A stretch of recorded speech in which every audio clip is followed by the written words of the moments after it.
Welcome to Women Are Rising with your host, Katie Kozlowski. This is the podcast where we come together and we bust the myths. We turn things upside down and we get to the heart of the matter. Women Are Rising is dedicated to bringing truths to the forefront and liberating souls from the inside out. Without further ado, here's Katie K and Women Are Rising.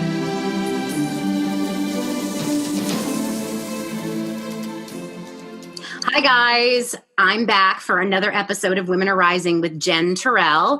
And yes, just saying hello. And thank you so much for coming, Jen. I have animal chaos all of a sudden. We're talking about Women Are Rising, right? We're supposed to be peace and my animals are at war right now, which is hilarious. But we are here to talk about a lot of things that are undiscussed, things like taboos, myths. And Jen, we'll just jump right in and share a little bit about yourself and what you do.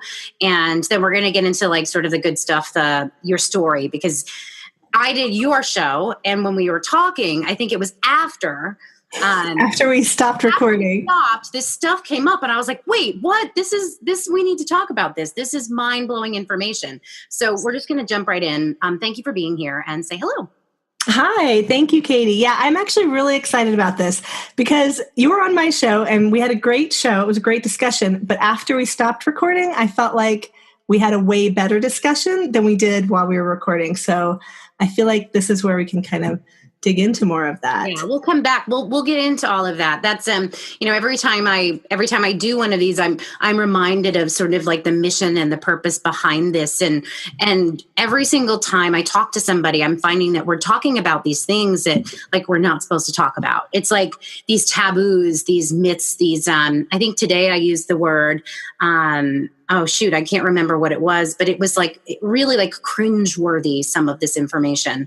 But what's good about it is that it's the kind of stuff that we need to talk about. And I know you work with women and finances, which is like in itself a massive topic because, we struggle with money. I struggle with money, debt, things like that. But also your personal story was what we had gotten into and talking about like how that fit into your journey. So can you just share a little bit about what that was? Go there. We're going there today. Okay, let's go there. So I was born in 1976 and my parents were hippies. My mom went to Berkeley during the Vietnam War. It was like they were very into the stuff. My father's a light artist and my mother was a harpist. And they joined this alternative religion, an alt religion, we'll call it that, called Eckankar, which was the religion of the light and sound. So they thought, oh, perfect, light, sound, this totally fits. So when I was a few months old, they were already in this when I was born. We moved to Sedona, Arizona. And if any of you are into the woo-woo of the world, this is like vortex capital of the world. Oh my God, it's the perfect place for I've already forgotten the name of the cult, the Haven of Light, and I'm calling them the Haven of Light and Sound. Perfect place to be. Right. So at that time, the Eckankar Center for that religion was in Sedona. We moved to Sedona. My father ended up leaving my mother somewhere in the next 3 years. They got divorced. I don't have any memories of him being there. And when I was 5, a new man came into our lives, and he was from the religion. And it was a very short space of time between the divorce happening and this man moving in. So I was 5 years old, and my sister was 9, and everyone was in this religion that had things like initiations, and it had very hierarchical structure. And someone else kind of oversaw your spiritual progression and stuff. So this can happen in any religion. I mean, we've heard about the Catholic priests and the altar boys, like where you have a very strong, powerful figure over a particularly vulnerable person, say a recent divorcee and her 2 daughters. So there was a lot of abuse. And eventually it went on for 12 years. So 12 years, I finally left for college. And a lot of these, it changed over time. There was a grooming period. There was a period where it was just straight up sexual abuse. There was a lot of physical abuse. There was a lot of intimidation. He owned a lot of guns. There were times where shots were fired in the house. But finally, I went to college. I left and I went to an all-women's college, Bryn Mawr. I pretty much wanted nothing to do with men in my entire life. I kind of hoped I was a lesbian when I went to Bryn Mawr. So I was like, a world of all women. Oh my gosh, this is like my utopia. This is exactly what I need. But the moment that was a real breakthrough for me at college was when we had a Take Back the Night event. And all of these women came out and told their stories of rape and sexual abuse. I had felt so deeply and desperately alone. The way my family dynamics worked, he was able to really, really isolate me even from my mom and my sister from me. I thought that it wasn't happening to my sister too. And she thought that it wasn't happening to me too. So he managed to it was almost like by complying, we were protecting the other one. It was, those, it's hard to even explain. It was because we were in this religion. Sorry? No, it makes total sense to me because it's just that manipulation of silence. You know what I mean? That was the thing with the religion too, is again, I can't completely blame the religion, just like people can't say all Christians are bad because some Catholic priests, oh, my light just went out. Oh man. Oh, well, some Catholic priests abuse all. You're talking about the dark. So it actually, I can't tell. So. Okay. So that's fine. So, but there was something called the law of silence in this religion where when you're initiated by an upper initiate, you're sworn to silence on a bunch of things. So that was all part, it just played in so well to the abuse. So, so I'm actually working on a memoir about this because I kind of want to explain what it's like growing up in this environment. It was so pervasive and it was so bizarre once I got out of it. Growing up in Sedona alone is bizarre. It took me a long time to realize that going to the grocery store and having someone read your aura and adjust your chakras with give you some crystals to hold, that was not normal. That was my reality as a child. I grew up thinking that everyone did these things and that we all had these, astral powers and astral projections and we all did all this stuff. And it was really weird getting out of it and realizing what a freak I was in so many ways, and it made me feel that much more different and isolated until I got to Bryn Mawr and found so many other women who I thought were amazing and brilliant and beautiful. And I didn't think of them in any of the ways I thought of myself as, damaged and tainted and disgusting and so ill-used that, no one would ever want me if they knew. That's a lot of how, I think a lot of people feel that way when they go through this. It is. It's almost mind-blowing to me because it's something you hear in a story, and you almost can't even imagine that level of manipulation and the control, the levels of and the silence, those are all of the things that I sort of have been thinking about lately. And one of the reasons why I wanted to do this in the first place is because how often have we taken vows of silence and we don't know it? And it's it's the horrible thing. It's the phrases. It's the things they say. It's the chunks of the sound bites that stay with you for the rest of your life. And that's, I can imagine the massive collection of sound bites and experiences, snapshots of things. Because so often when working with people that have been through a trauma, it's like the catchphrase. You know what I mean? It was the things look what you made me do, or you know what I mean? These things, and you have those that stay with you. So I can imagine the depth and breadth of that. Almost to me, mind blowing. So you got to school. What did they call it? The night, taking back the night? Take back the night. Yeah. Back the night. And I think that in itself is really amazing because I love that name because it makes you think of so often this is another thing that we're looking at is okay, so why are we afraid of the darkness? Why do we feel because you have these experiences? I mean, you said it yourself that you felt like no one would want you. You know what I mean? That you are damaged goods, and that would make you completely unlovable. And I think that in itself is something that I identify with because I remember feeling the same way and going, if anybody ever knew these things about me, nobody would like me. Mm-hmm. But as soon as you actually say them, other people have had those experiences too. Everyone has. I mean, not everyone in that way. But that was one of the things that you and I had talked about when you said you had a number that I wasn't aware of. Do you remember what that was?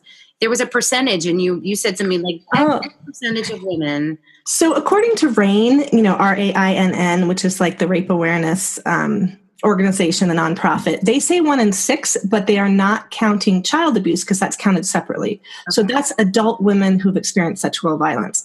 When you combine it with the number of girls who go through sexual abuse in childhood, the number I've seen is closer to 1 in 3. 1 in 3.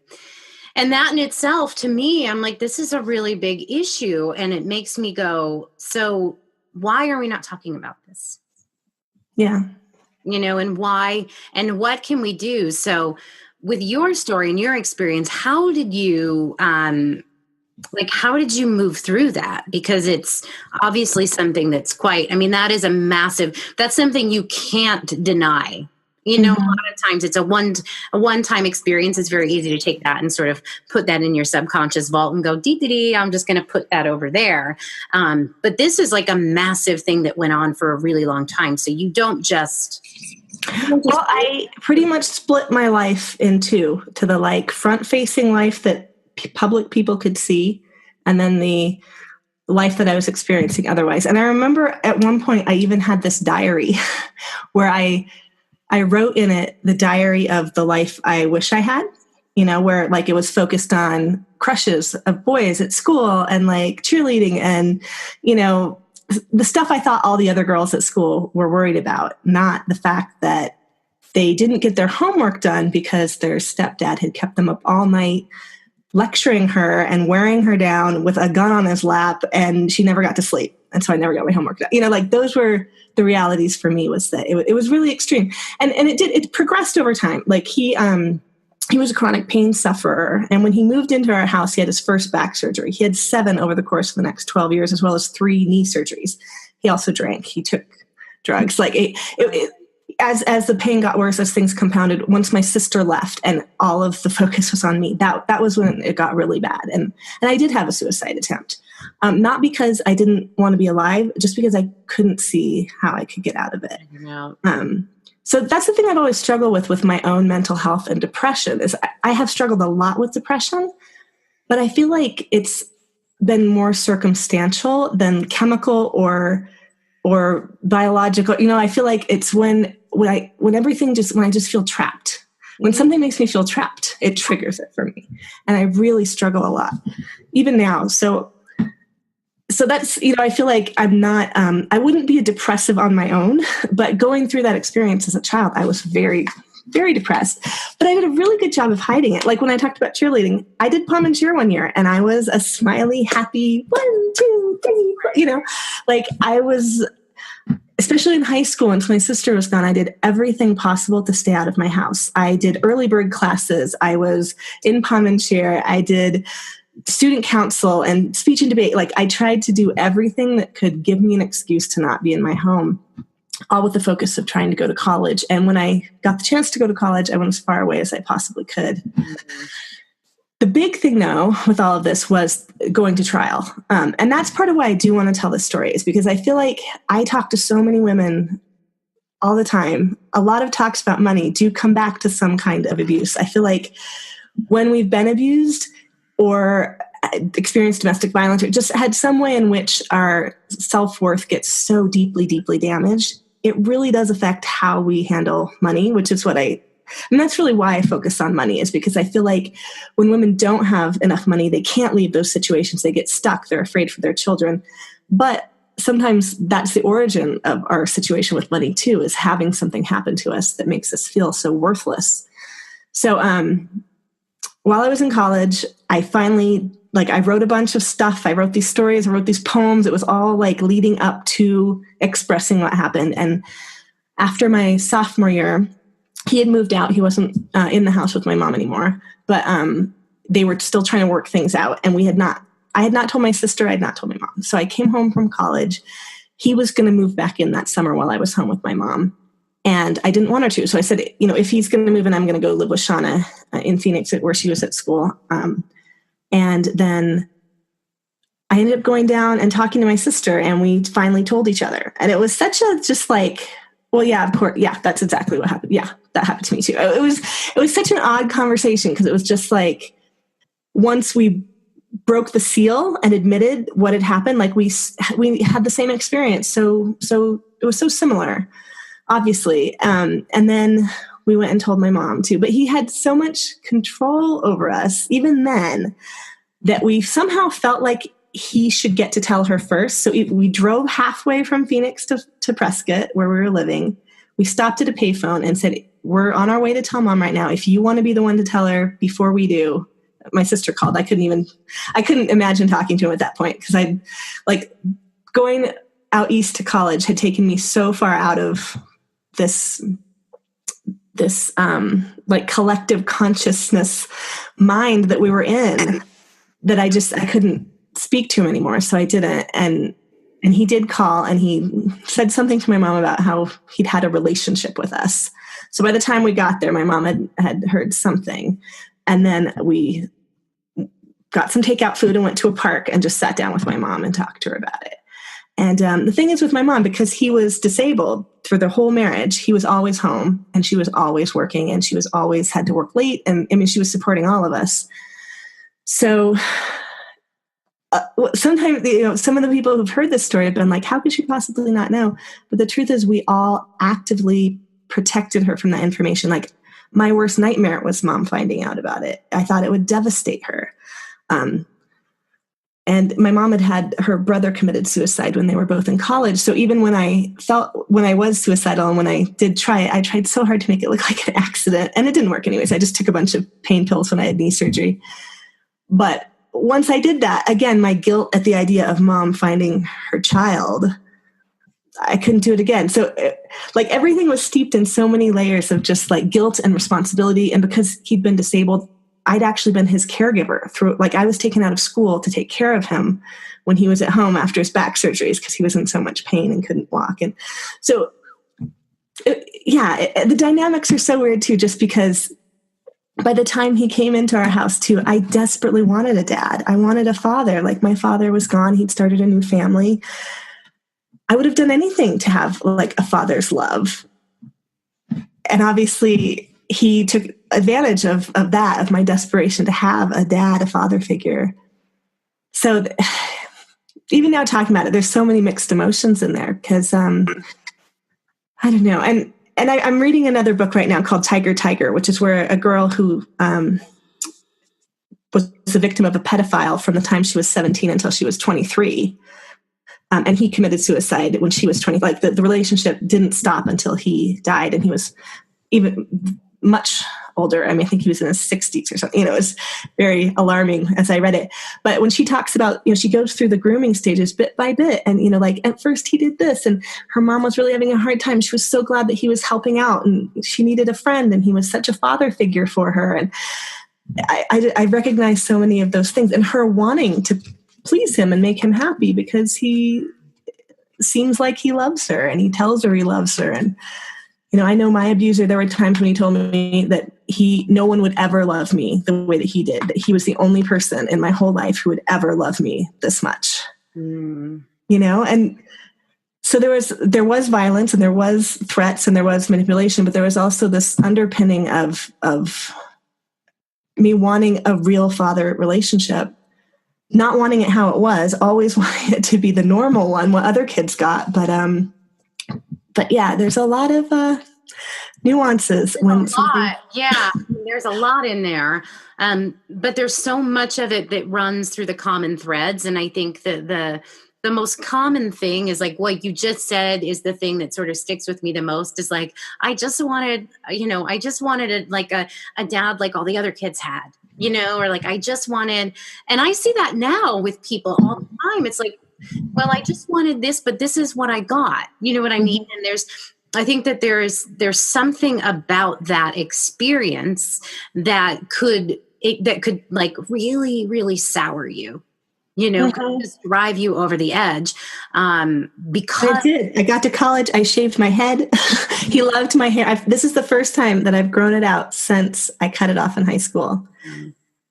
it was basically my anti-rape hairdo. No one could grab my hair and hold me down. No one could wrap their fists in it like those. And isn't that amazing? I mean, it's and alarming, by the way. Alarming was the word that I had forgotten. I was like, there's a word that I had said earlier. A lot of these stories are alarming. They're extremely disturbing and alarming. And I think that's the reason why we need to have these conversations, because here you are, right?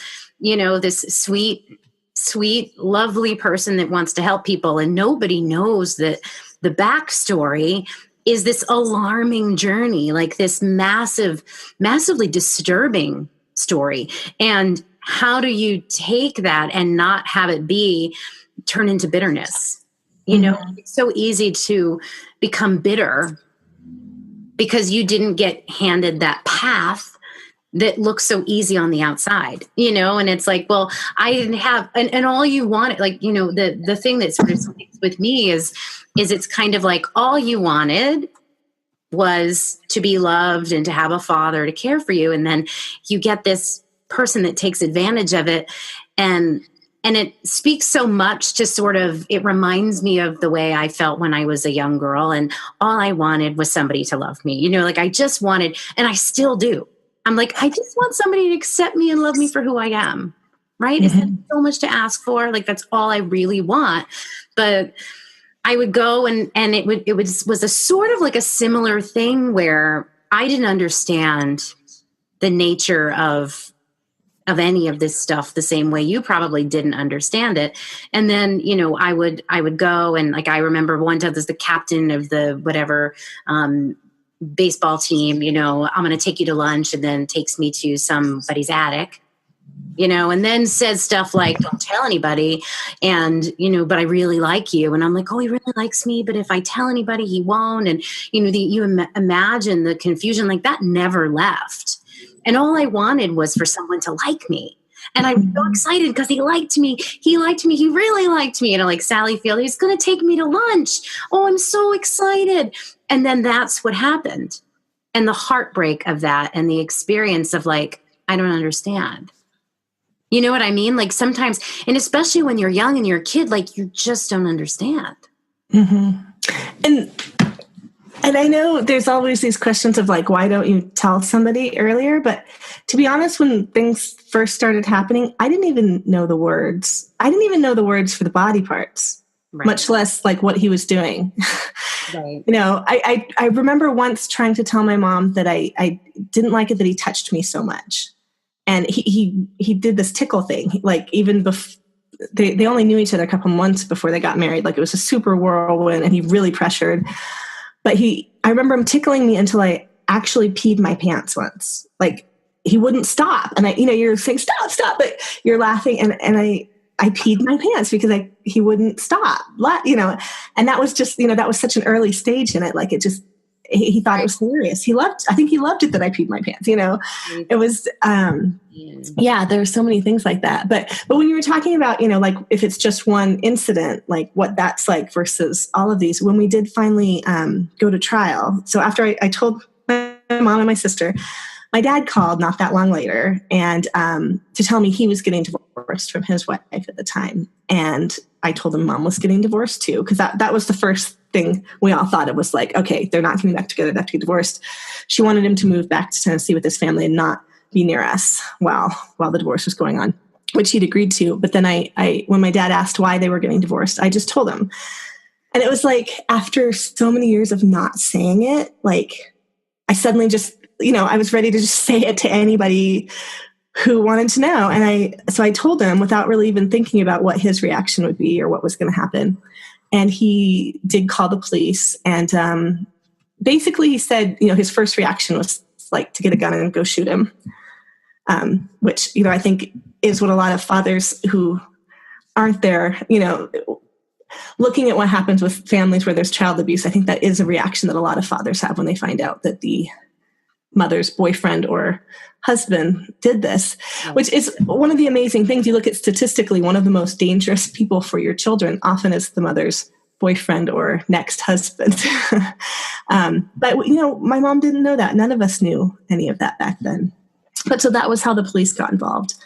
And it was so frustrating with trying to do the charges and the counts, because I was like, they need exact dates and specific times and evidence to support every count. And I was like, well, it's hundreds of times. There were times where it was every day. Sometimes it was more than once a day. Like, it was right. There were these periods. You were keeping a diary of every single time. So we did have to find exact times. Like, I remember the day I came home from knee surgery. He had me take extra pain pills and gave me some beer. I was 12. And no, I was 14. Sorry. I could pin that to an exact date that happened on that date. And there were times where we'd taken a trip, or we moved from one house to another, because he did spec houses. So we'd move. And I was always the new kid, always coming in the middle of the year anyway. So I was, not many people would know me that well. I think we moved like 7 times in 9 years or something like that. But yeah, so we had to figure out like exact dates and times, and it all had to be within the same county, because we were like, oh, well, this thing happened over there. No, you have to. So convenient of him to move you like that too. You know what I mean? Like, it made it harder for you to track it, if you think about it. In some ways, yeah. And because it was so habitual, and because both Sean and I were so good at dissociating our memories. Right. From, like if I dwelled on what happened last night, how am I going to get through today at school? Like, so it was hard, but we ended up with 10 counts, and he was found. It took 3 years. It was a 3-year trial. I kept flying back and forth from college. There were so many times where I'd fly back, I'd leave like at midterms or just before finals and have to make up my finals later. We'd get back and his lawyer would have done something so that the date was pushed back. So it was this like impossible thing. I honestly I'm amazed that any children ever make it through a trial testifying against their abusers, because, I was 19 at the time when we started, and I was 22 when we finished. And it was so hard. It was, and it was hard going through all the abuse, but you're just focused on the day, the next day, like hiding things, getting through things, not letting anyone know. The trial was so grueling and difficult. But because I talked to so many women who have this in their past and never get the vindication of a guilty verdict, that's part of why I feel like I do need to tell this story. Like, he was found guilty. He was found guilty on all 10 counts, and he was not given the minimum sentence. It was over 200 years across all of the charges.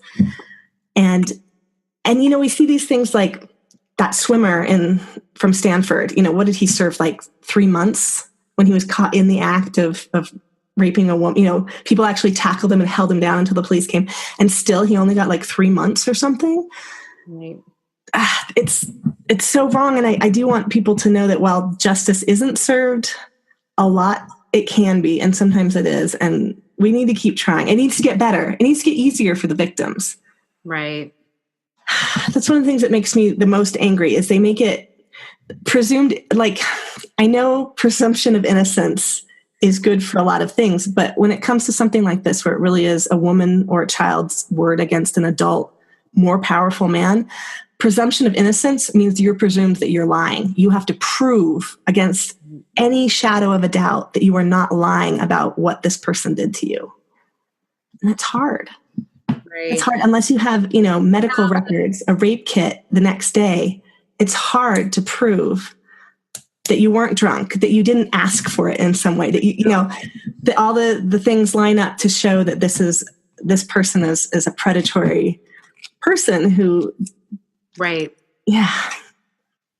It's far beyond my own personal experience, but I can understand so much of that, and like, why don't you say anything? And like, why wouldn't you speak up? And, why wouldn't you understand? And I remember, it was in the middle of a healing session, and I just kind of was like, oh, yeah, everything's fine, and that's one of the reasons why sometimes I sit and I scratch my head and I go, why am I even doing this? Like, how did I get where I am? Because I was perfectly happy being a performer and doing all of these things. And then things started snowballing, and then I started going like, holy cow, there's a whole bunch of stuff that I've never addressed. And one of the things was, I'm in the middle of this healing session, and all of a sudden I'm like, my subconscious is kicking up all of these memories and all of these people that I want to forgive. And I'm like, this man and that man. And, and then I'm like, wait a minute, that's stuff that I thought was like just normal and okay, that just happens. Like it just, oh, well, oops, was not okay. You know what I mean? And so I can understand it as a different situation. It's a different experience. But I think that one of the things that needs to be addressed and fixed in general is that, or at least brought attention to, is that the fact that we sort of gloss over these experiences. Yeah. Kind of just go like, well, I think also the subconscious is so good and so quick. It is like so quick, man. It just like it knows in the moment. And it's something that we'll be continually learning about is all of that, because like that, I think we've only just begun to scratch the surface of the way that vault works and how that information gets stored in there and what's actually in there. Because I've found that some of the stuff that I've collectively carried is from this lifetime, but then I can remember past lifetimes of experiences. I can remember them. And if I can remember them, that means they're in the vault along with everything else. Yes. So it just makes me go, okay, we have to make this box that each one of us has. It seemed to become sort of a regular thing, a normal, cool thing to be like, I'll just put it in my secret box. And I think that we learn that as children even, right? Like, don't tell anyone, just our little secret, put it in your secret box. Yeah. And I think it is different for women than men. I mean, if you look at historically how women have been treated when something sexual has happened that they didn't want, there's some societies in which women are stoned. They're killed if they're not virgins. If something happens to them out, whether it's of their own, whether they had any part in it coming about or not. I apologize. That's my dog. That's okay. My dog is here doing crazy things too. I don't blame them for screaming. That's a horrible thought. And you're right. And I think that's another piece of it is that, like, hi, we've all read the Scarlet Letter, right? Like Hester Prynne, she's evil, put the letter on her chest. How many women were burned and stoned and the harlot, the prostitute, the slut, like all of this, it exists. And I think that it's one of the reasons why it's so easy to control people is because we know, I mean, like, I don't know about you, but like, I knew that definition existed. I knew that there was something that I didn't want to be. And that if anybody found out that this happened, if I told anyone, it would automatically be flipped into I was the slut. Mm-hmm. And it wasn't that. It was like I said, I remember I just wanted a boyfriend. Like I wanted one person and one person alone. And I was excited. And I was devastated when I was like, wait, they just totally took advantage of me and they lied. And it was that innocent and that like a 5-year-old, you lied to me. You know what I mean? You told me you were going to give me a present and then you locked me in the closet. You know what I mean? Like you said you were going to give me candy and you took me in the van, but you looked like a nice man and you said you were going to like buy me ice cream, like even though I was like 14, that was the way I felt. And I think that in itself, it's easy to control people because we have a fear of that label. And that's an old inherited thing is like, don't tell anyone about this, and that's one of the things I'm trying to understand, like what is going on here? Like, what are we so afraid of? And why is it taboo? And why can't you tell people? And why is it that it automatically does default to, well, you must have asked for it. Well, I don't think that your story sounds like you had a sign on your back that said, I'm open for business.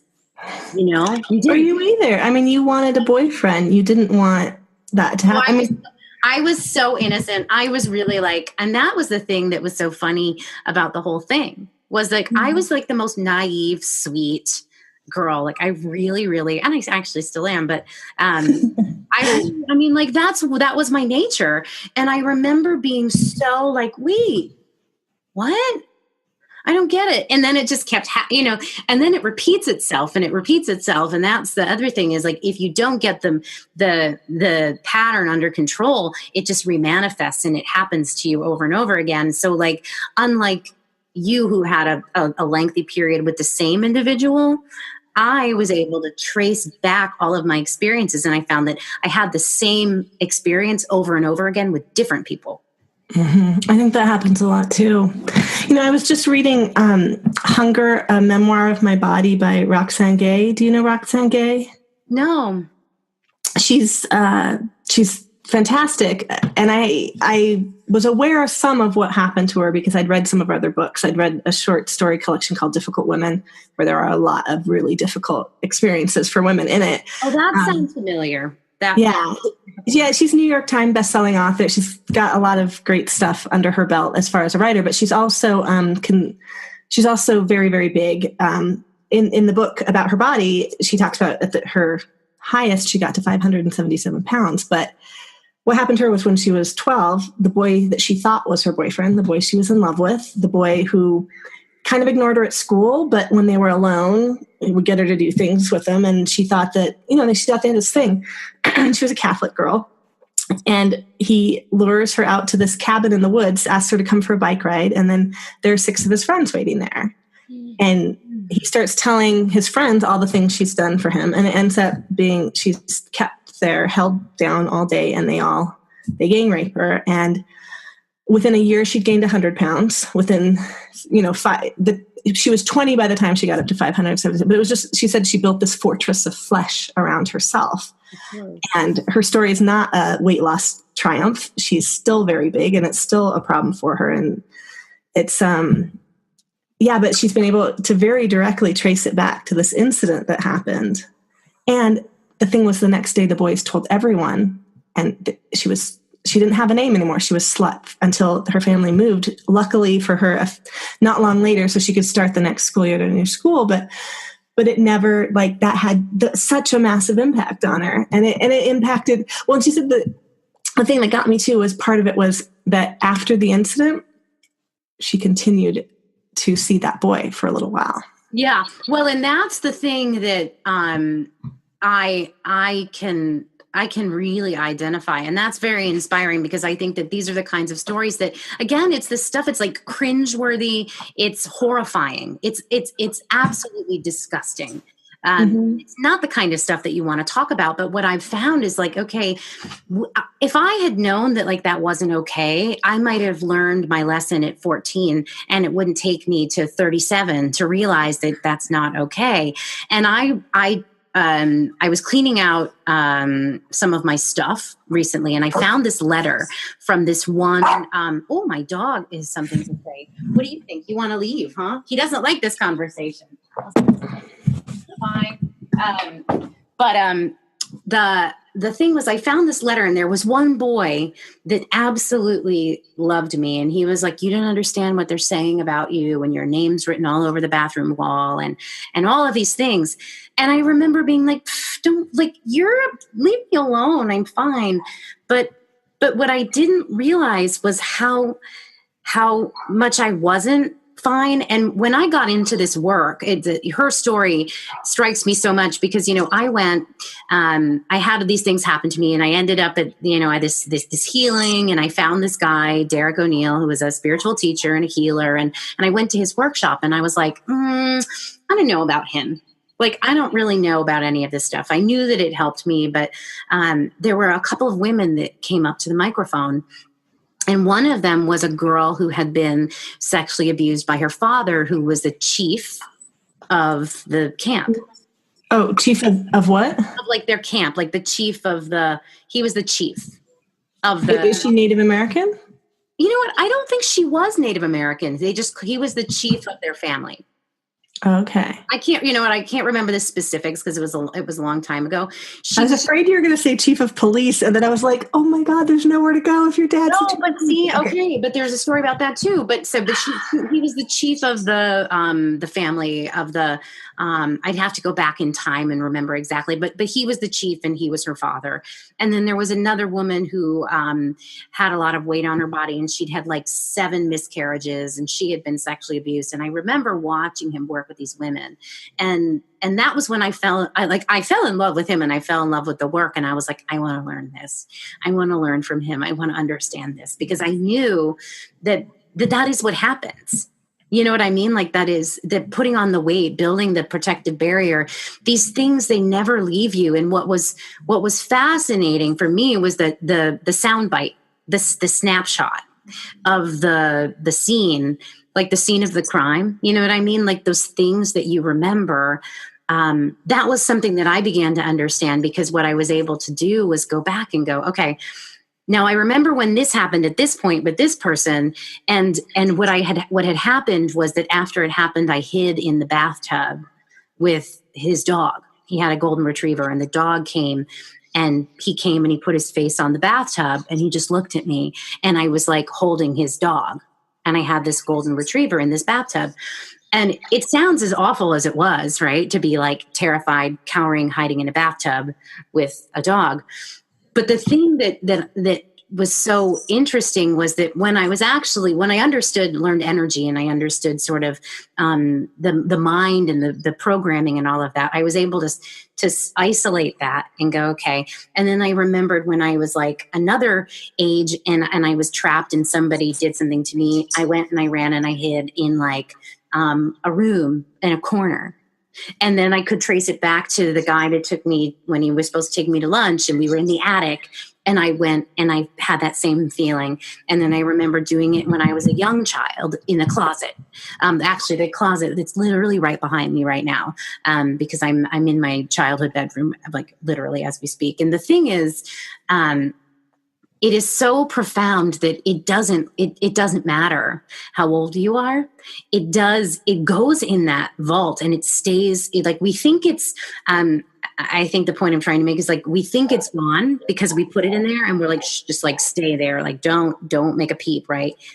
But it's alive, and it's like gestating, and it's like a ghost, and it will constantly remanifest. And it's wild for me to go back and understand that, like, you know, it wasn't the same person, but it was the same experience over and over and over again, being terrified and hiding in a tiny space. That's something Roxanne talks about too, is, you know, she had that experience with that boy and having such a hard time later thinking back to going back to him. But it was almost like the damage was done. And then she talked about how later in her life, she almost recreated situations where she sought out people who would be brutal, who would have like recreate it. It's the strangest thing, but it's like it morphs almost like in like a horror movie where it's like a dragon, and then it changes into like a vampire, and then it changes into a bunny rabbit with fangs. You know what I mean? It's basically like your biggest fear, your biggest trauma will just like it'll just do that. It'll just like it doesn't go away. And the good news is that there are things to do to face it, to understand it. And it sounds like she's done that, and you've done that, and I've done that, and there's so many of us that can do that. But for people listening, and that one of the reasons why I love doing this is that all of the experiences are so different, and the stories are so different. I've got, you know, people that have been in abusive relationships and that have had alcoholism and all of these things, and it's like, to me, the most profound message of all is that what if there's no reason to keep it secret anymore, because clearly what we're finding out through this discussion is that if you leave it in that vault and you think it's going to go away, it comes back. Mm-hmm. You know, I have thought a lot about what would have happened if we hadn't gone to trial. Like I have 2 daughters and my sister has a daughter. And one of the interesting things, like I actually have a folder. It was right here on the floor when you and I talked last time. I think I moved it because I was looking at it, with a bunch of trial transcripts and documents in it.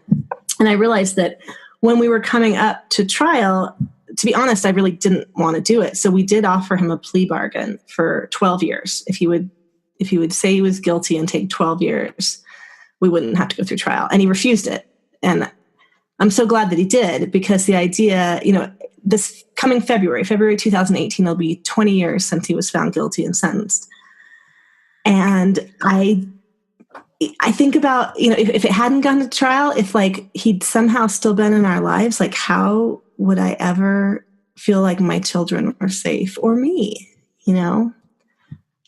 And I do feel like I faced a lot of it in going through trial, because you have to tell so many people your story so many times over and over, even before you get to trial. And then you have to tell this whole room of people everything that happened, and in all these details, and without trying, you try to just answer the questions, and you try to adhere to all these things you're supposed to adhere to. But it also was really re-traumatizing again, too. I mean, I can't say, I think I came out of trial feeling vindicated, feeling like the world was sane, and my biggest worry was he wouldn't say some of the crazy stuff that was part of our lives, like he convinced me that we had been husband and wife in a past life, because that's part of past life regression, all that's part of the Eckankar. That we had all this karma to work out. And once the karma was worked out, then everything would be fine between us. And he was burning this karma off through, like cleansing my root chakra, which is something I have heard other spiritual gurus do with women too. And every time I hear that, it completely freaks me out. Like, right. burn karma, or, listening that is in any, I just disclaimer, that is not normal. And that is men should not use their penis to cleanse your root chakra. No, and they don't need to. And any good spiritual teacher and guru, I shouldn't say good, but an authentic, I shouldn't use the word good, authentic and true teacher, guru will never do that. Would never do that. There's no inserting anything into your body. No. And there's but you're right. And that's the kind of language and the things that people will say. That's the manipulation. And when you don't know. Using the Kundalini energy, see that all that language was part.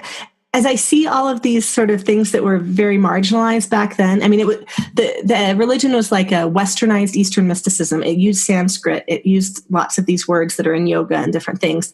As I see all of that become more and more mainstream, it's hard for me sometimes, or even you talking about past lives, because that was a big part of the cult. Like even trying to do mindfulness meditation, because we meditated a lot. We did lots of chanting and lots of hour-long meditation sessions and stuff. I've had a really hard time trying to do secular meditation for mindfulness and stress reduction and things like that. And I am trying to open back up, kind of like I eventually had to realize that as much as I wanted to be a lesbian, I probably wasn't. I struggled just as much with women as I did with men. It was really just that I was traumatized. And eventually I had to learn that there's some things about this person who hurt me that are the same with all men, and that does not make this man like him, the fact that this person sometimes has stubble does not mean that I need to work up to that not triggering me. Because for a long time, anyone touching me with stubble, any kind of beard, any kind of facial hair, heaviness, because I was so small and he was a very big man, and just feeling crushed. I can never feel crushed in an intimate situation. A lot of those things carried over. But so yeah, in terms of having some sense of personal spirituality, I seriously I went all the way to the opposite end. Like I said, I was punk rock. I shaved my head. I was rejecting it all. And now as a mom, I'm kind of trying to find more balance in everything. Right.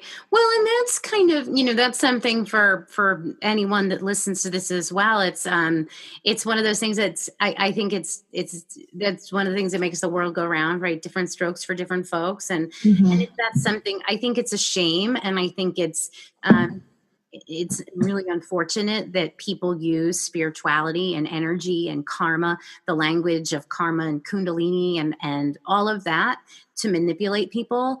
They do it with Christianity too. I mean, they do it with everything. And that's the thing. I think it's just sort of a reality that we all kind of need to be educated and know that it can happen anywhere in any situation. And so I'm not surprised that some of these things that brought you such pain, right, that created this traumatic journey, would still sort of make you go like, I get it. I completely understand. And that is the kind of thing where I think that for part of what comes with learning to talk about it, I think that's one of the things that I'm really interested in. Is I'm not interested in creating a fix for every soul and finding massive healing and all of this stuff. I think that's the overall picture. But most importantly, we need to understand ourselves and understand what's happened and what's made us who we are, which includes our traumas and and all of that, and understand that it's a behavior, it's a learned behavior, and we unlearn it. So, stubble, right? I'm not surprised that would be something you'd be like, it doesn't matter who it is. Mm-hmm. You know what I mean? And so for you to know that, though, is enough. Once you know it, then you can unknow it, but you can't unknow it until you know it. And I think that that's something like I call that reconnaissance. And I think that's one of the purposes of this whole project and this whole concept, is that just by telling your story, you're illuminating and you're doing far more healing than you're aware of, just by actually sharing it. Because I think that the sharing of the trauma it's like an offering at the altar. You know what I mean? Like, we keep trying to understand how do we ascend? How do we do all these things? We're trying to understand. And it's like, well, I actually think it's really simple. Just offer your story. And that's what you're doing. So it doesn't matter if you like meditate or, you know what I mean? It's not so much about that. It's about offering your journey to the table. Mm-hmm. You know what I mean? It's like a big collective buffet. And you're like, I'm bringing this. Sorry. No, not sorry. I'm grateful that you're doing that because we need that. Mm-hmm. Bringing that to the table is, and I haven't thought about it like this before, but it is that. It's like, that's your, I think that I hear people say this a lot, and sometimes it doesn't really resonate with me, but like my trauma is, my poison is your, I don't even know what they say, but they basically say like my poison is your medicine, because, like to heal, sometimes you need the actual, if you're doing like even I'm calling it inoculation, which is a fancy word for it. But you know what I mean? Like, they give you a little bit of it. Mm-hmm. Vaccination. Yeah, vaccination, inoculation. But it's sort of that. And it's like, by sharing this, I actually believe it's extremely healing. Mm-hmm. And it helps other people go, oh, wow, I didn't realize why I hate stubble. You know what I mean? It was that uncle or that, yeah. But that in itself, I mean, because what I know to be true is that once you find the root of the sickness, it has to leave. Mm.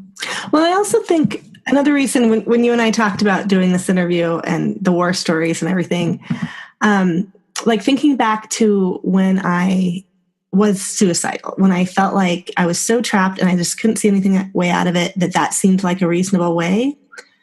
I would have liked to have heard the story. I would have liked to have known that someone else got out of it and went to college and got married and had kids and had, works and has jobs or works for themselves, whatever it is.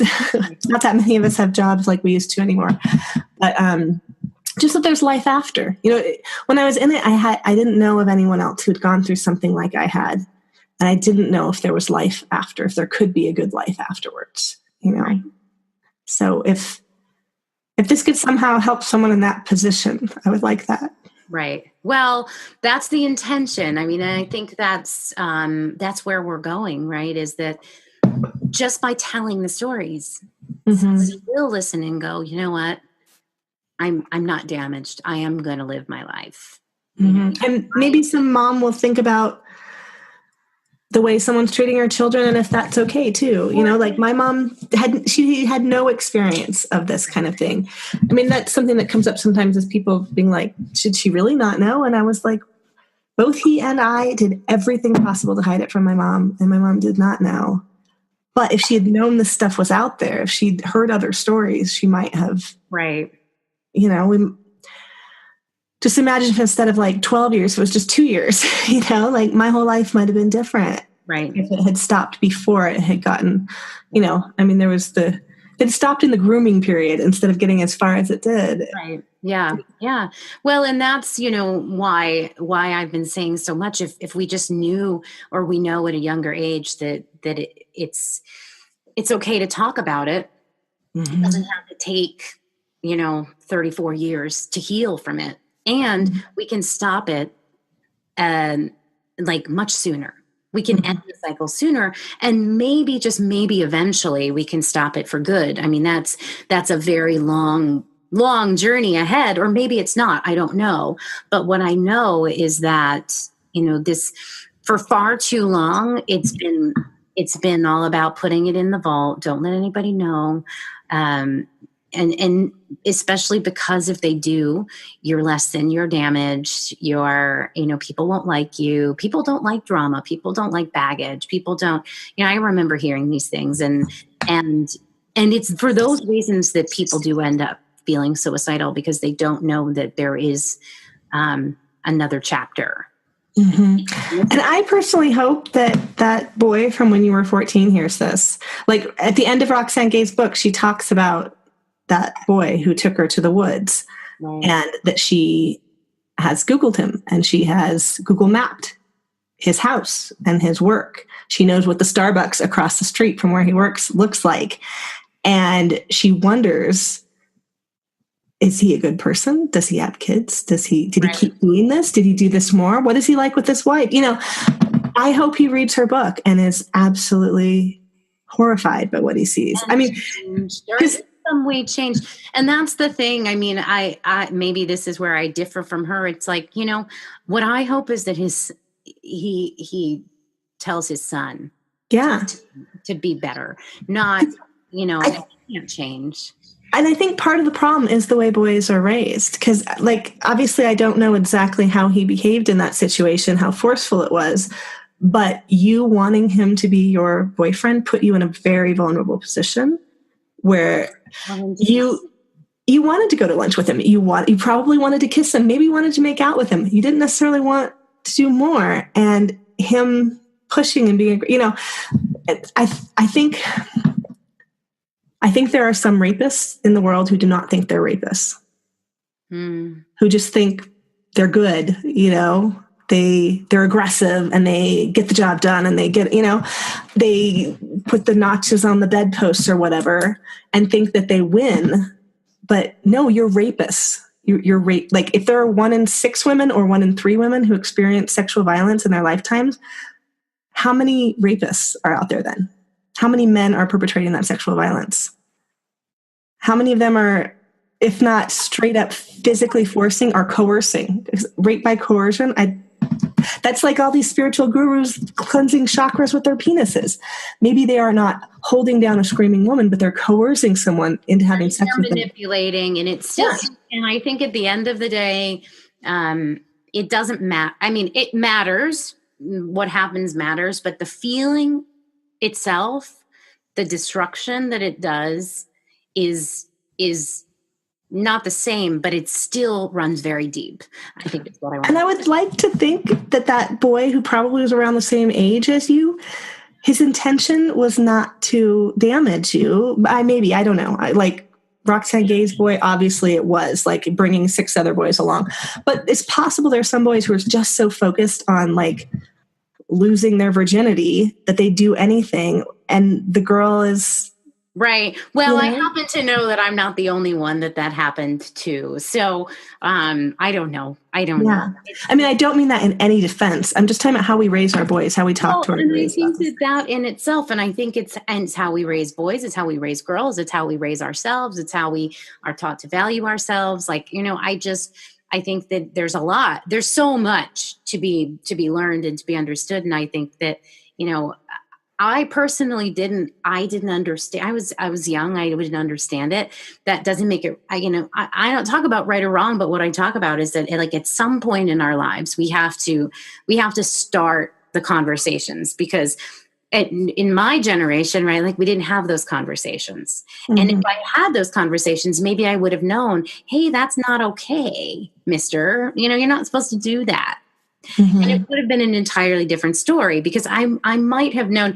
It's very much like, if you think about just like, because I like fairy tales, right? Like Little Red Riding Hood, like, did anyone tell her, like, whatever you do, like, do not talk to the wolf. Like, there are wolves out there. They will, there's all of this stuff, these stories of it. And I think honestly, it's sort of, it comes to the next level of like intelligence and empowerment and saying like, hey, guess what? If somebody does something that you don't like, you don't have to go along with it. You know what I mean? Like all of these, there are these little snippets of stories, and yours is far more, it's far more extreme than anything that I personally experienced, but both painful, and both fall under the category of trauma of some sort. And I think that in itself is where the discussion begins, because I would never have, thought that we would find healing by sharing this and saying, wow, you too? Well, this is my story. And it becomes a healing conversation instead of I'm the guru, let me fix you situation. Because that's what I've seen, is that it's been so much of this, I don't know, it hasn't felt like an all encompassing, let's all help each other by sharing. Maybe that art form of healing just doesn't exist yet, but I think we just made it today because this conversation will do amazing things. And it sounds like her book. What's her name again? Roxane Gay. Roxane Gay. Okay, I'm gonna look her up, and I'll be sure to include her. But one N, Roxane with one N. Cool. We're coming up at time to wrap up, but before we go, there's been so much in this. Like I don't think that I need to ask. Sometimes I'll ask, like, what's your one bit of advice? I think you've just shared so much that, and you already said the gem of that there's life after, and remember that. And that's a huge thing. But do you have any final last offering? Yeah, I do. I think that, again, like how I ended up working with women and their money really is this story. Like I have struggled with it. My mother inherited money, and it went to husband number one and husband number two in different ways for different reasons, and into the cult. And so she was someone who did have plenty of wherewithal, but handed the checkbook over when she got married, which is what her mother did. These are learned things. But when something like this happens to us, it can make you feel like you don't deserve to have anything. It can make you feel worthless. And I'm no money genius or anything. I've struggled with it a lot myself, but I have noticed that times when I am at my most worthless feeling, I have basically given my money away, put myself into debt to give money to other people to try to feel loved and worthy and worth it.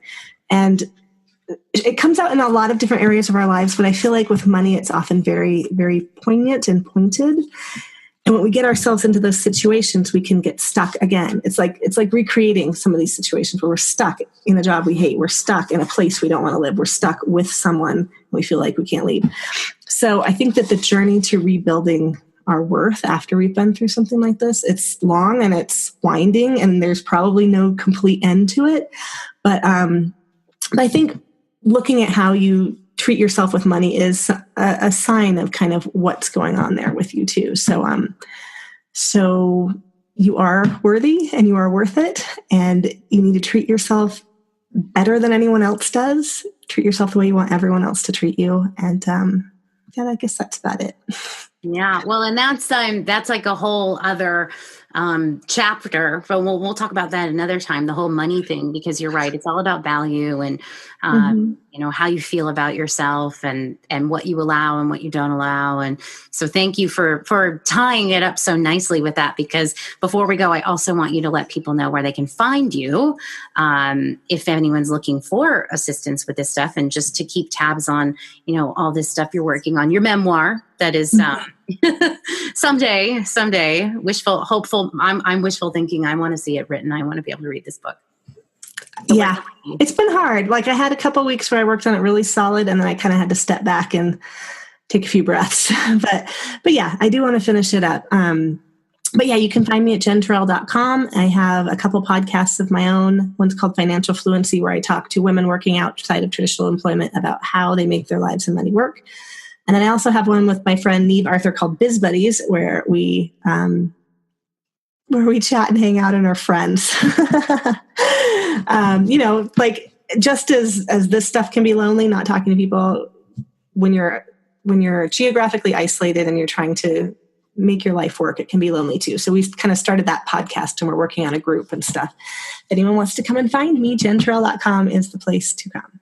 Awesome. Well, thank you so much for this. This has been like beyond my wildest expectations of sharing. Thank you for so boldly sharing this, what might be classified as taboo. And I keep losing that word that I love so much. Alarming.